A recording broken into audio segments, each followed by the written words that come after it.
এই দুনিয়াতে সবার মাথার উপরে আলাদা আলাদা রকমের ফ্ল্যাগ আর সকেট লাগানো আছে, আর ওদের সবাইকে নিজের সাথে মিল খাওয়া একটা সাথী খুঁজতে হয়। আর এই ছেলেটা 30 বছর ধরে একলাই রয়েছে, কিন্তু তখনই একটা সুন্দরী মেয়ে ওকে আকর্ষিত করে।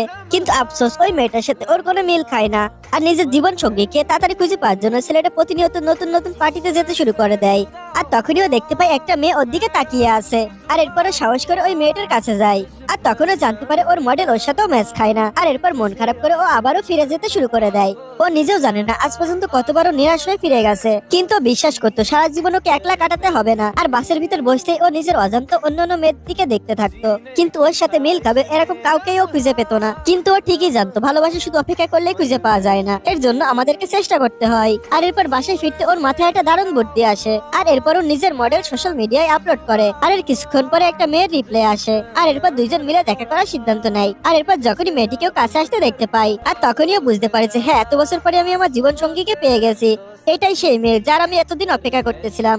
একদম ঠিক আমাদের জীবনের মতন ভালোবাসা খুঁজলেই পাওয়া যায়, এর জন্য আমাদের অপেক্ষা করতে হবে না, চেষ্টা করতে হবে।